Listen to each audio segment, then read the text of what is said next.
গুরু পরতরং নাস্তি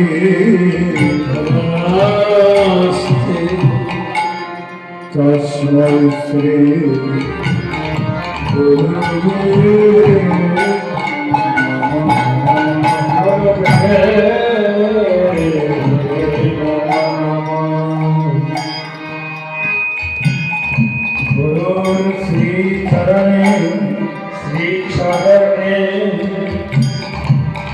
গুরুদেবের শ্রী চরণ যারা যারা আশ্রয় করেছে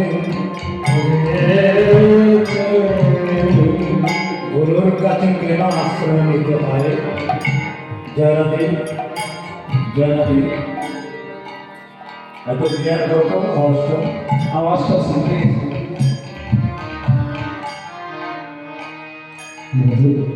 জয়দেব জয় বাবু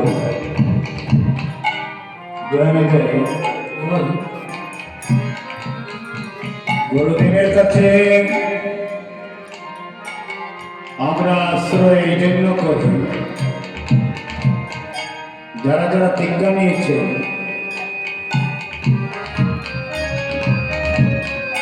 যে জন্য দীক্ষা নিতে হলে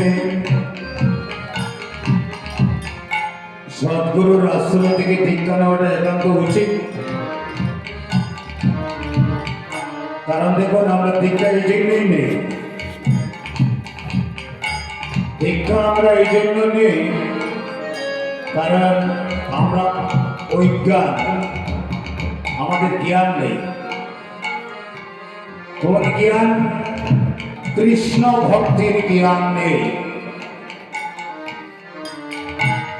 কৃষ্ণ ভক্তির জ্ঞান অর্জন করার জন্য খুব মনোযোগ সহকারে, আশা করি সবাই বুঝতে পারছেন,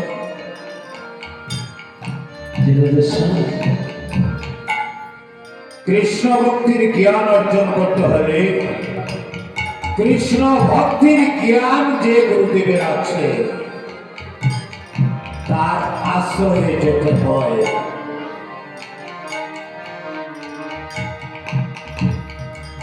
কৃষ্ণ ভক্তির জ্ঞান যদি গুরুর কাছে না থাকে তাহলে আমি অন্ধকারে ডুবে আছি,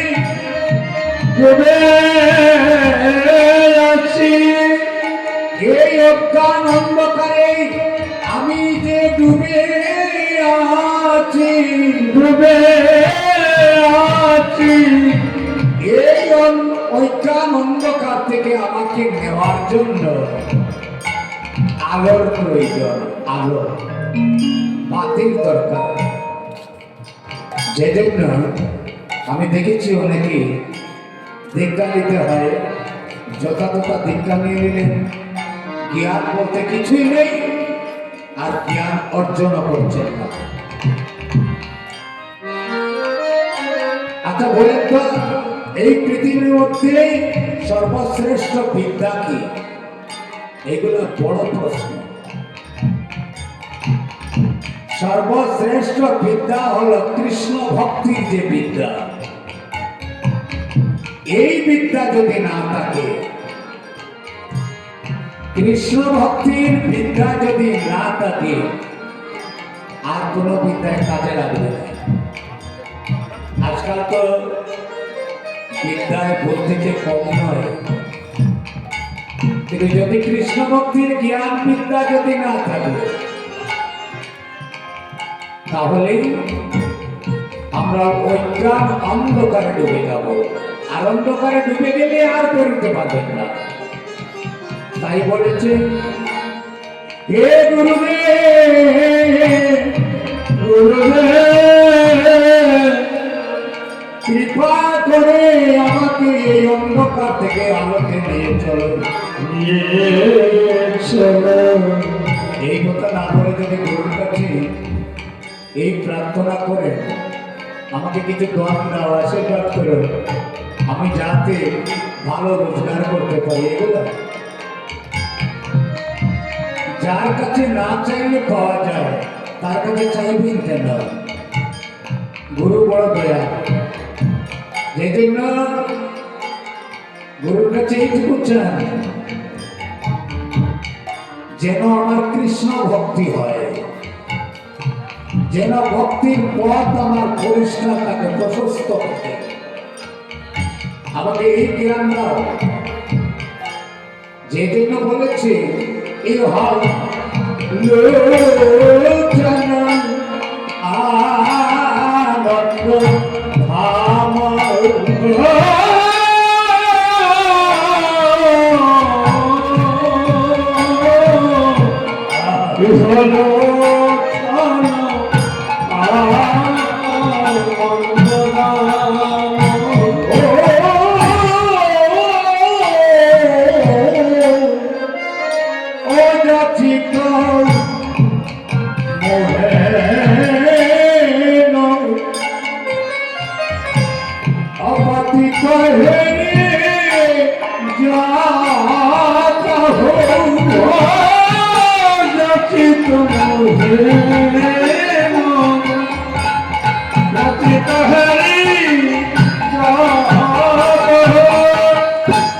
अब जाचिया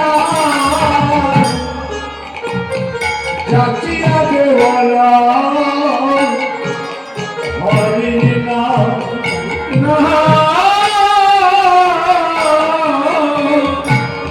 जाचिया के वाला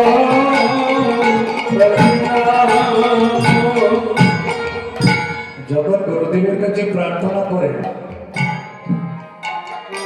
প্রার্থনা যখন করবেন গুরুদেব আমাকে অন্ধকার থেকে আলোতে নিয়ে চলল, তখন গুরুদেব কি করেছেন জানেন? আমার জীবের নিস্তার লাগি জীবকে উদ্ধার করার জন্য ওই আমার নন্দ সুখ হরে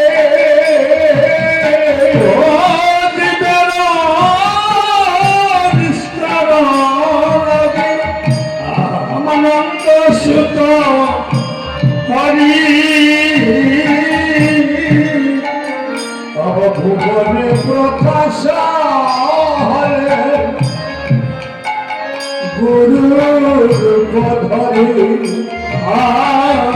ভুবনে প্রকাশ হলে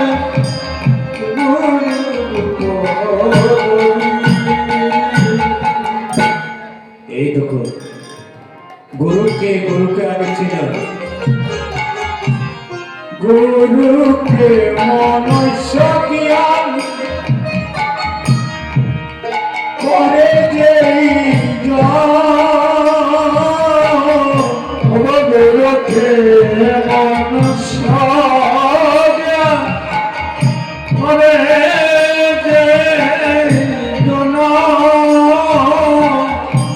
গুরুকে যদি মনুষ্য জ্ঞান করেন যে আমার মতো তো একজন মানুষ তিনি, তাহলে গুরু অপরাধ থেকে আর বাঁচতে পারবেন না। গুরু অপরাধ থেকে বাঁচতে পারবেন না। যদি গোবিন্দের কাছে অপরাধ করেন তাহলে গুরু রাখিবারে পারে, কৃষ্ণ রুষ্ট হলে গুরু রাখিবারে পারে। আর গুরু যদি রুষ্ট হয় কৃষ্ণ কেন মহাকৃষ্ণ রাখতে পারবেন না। যে কারণে খুব চিন্তা ভাবনা করে চলতে হবে। গুরুকে মনুষ্য জ্ঞান করে যেই জন সর্বশাস্ত্রে বলে তার হয় নরকে গমন।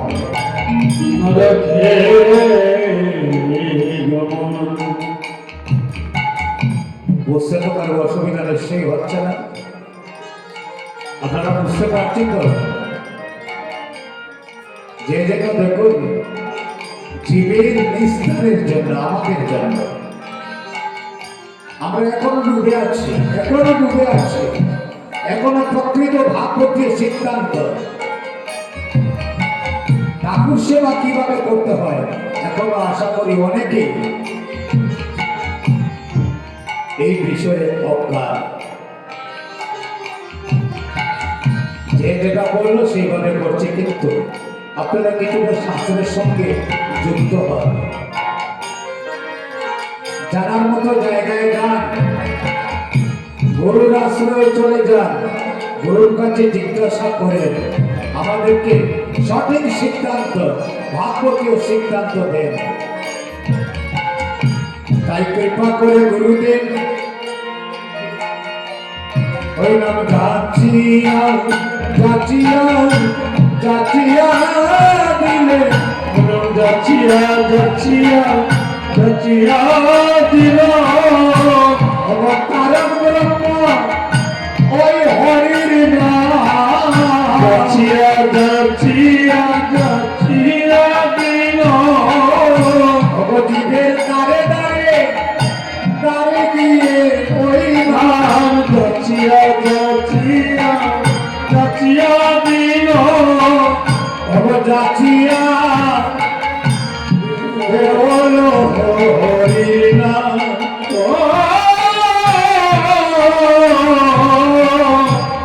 যাচিয়া হলো হরির নাম। জীবের দ্বারে দ্বারে গিয়ে এই যে আপনারা যারা যারা গুরুর কাছে দীক্ষা নিয়েছেন, গুরুদেব আপনাদেরকে কি নাম দিয়েছেন? ওই তারক ব্রহ্ম নাম, অখণ্ড হরির নাম মিশ্রিত করে তার রহস্যটা আপনাদের কর্ণকুহরে পৌঁছে দিয়েছে।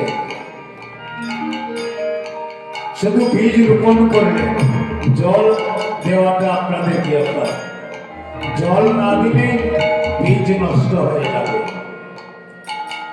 যেমন মাটিতে বীজ রোপণ করে জল সিঞ্চন করতে হয়, তদ্রূপ এই দেহ ক্ষেত্র, এই দেহ মাটির মধ্যে গুরুদেব যে বীজ রোপণ করলেন সেটাতে আপনারা জল দিবেন। যেজন্য এই যে নাম প্রচার করলেন বা এখন অবধি এই যে হরির নাম জায়গায় জায়গায় হচ্ছে, হরি নামে কি ক্রিয়া আমাদের হয়েছে বা হচ্ছে? বলুন তো, প্রতিটা দিনে 1000 কীর্তন হচ্ছে, কমপক্ষে 1000, প্রত্যেক দিন 1000 কীর্তন হচ্ছে, কিন্তু 1000-এর মধ্যে তো একজন সাধু হতে পারে। সাধু বলতে বাড়ি করতে আপনি আশ্রমবাসী হওয়ার কথা বলছি না, তার হৃদয়টাকে সাধুতে পরিণত করা, তাহলে তো ধর্ম। কিন্তু মহাজন বলছে তা তো হলো না। অবদূরগতি অগতি অবসরমতি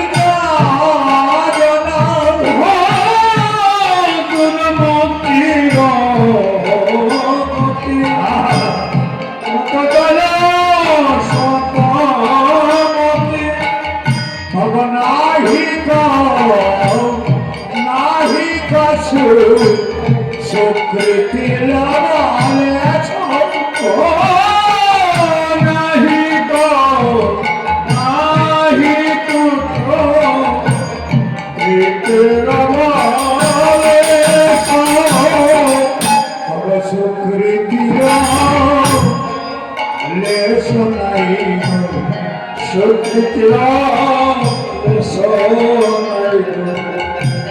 দুষ্কৃতিতে এই দেখুন, এত নাম হলো, এত নাম করলাম, গুরুদেব নাম দিলেন, তবুও আমার দেখো কি হলো, অবস্বীকৃতির লেশ নাই গো, অবস্বীকৃতির লেশ নাই গো। কেন নাই? কারণ অবদুষ্কৃতিতে ঘুম থেকে উঠার পরে কুচিন্তা,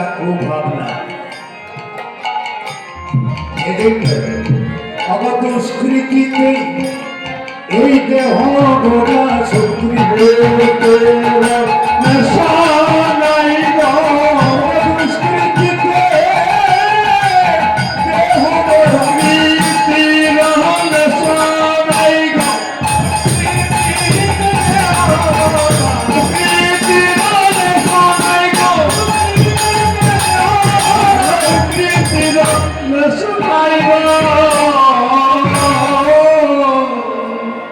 জয় রাধেশ্যাম জয় গুরু।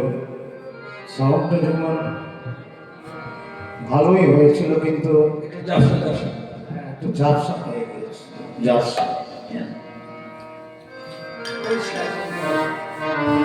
এই স্বীকৃতি যদি আনতে হয় তাহলে দেখুন গাছের গোড়ায় জল ঢালো। জয় রাধে জয় গুরু। জয় রাধেশ্বর জয় গুরু। গেমটা একটু কমালেই হবে। জয় রাধেশ্বর জয় গুরু।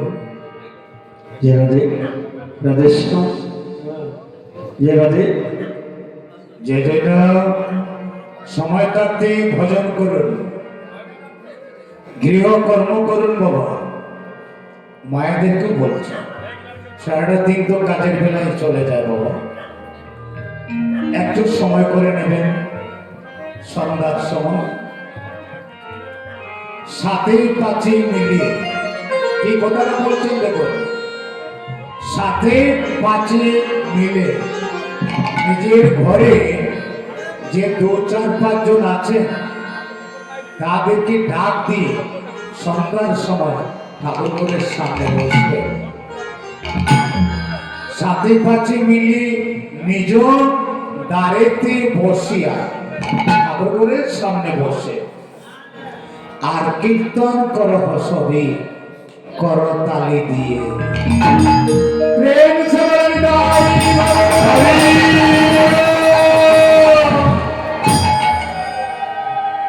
দেখবেন ধীরে ধীরে গোবিন্দ কৃপা করছে, প্রেম ভক্তির উদয় হচ্ছে। যে জন্য সময় থাকতে ভজন করুন। কি করবেন? আবার শ্রী বৃন্দাবন শ্রী বৃন্দাবন তাহে করলয় উপদেশ তাহে করলয় উপদেশ তাহে করলয় উপদেশ তাহে করলয় উপদেশ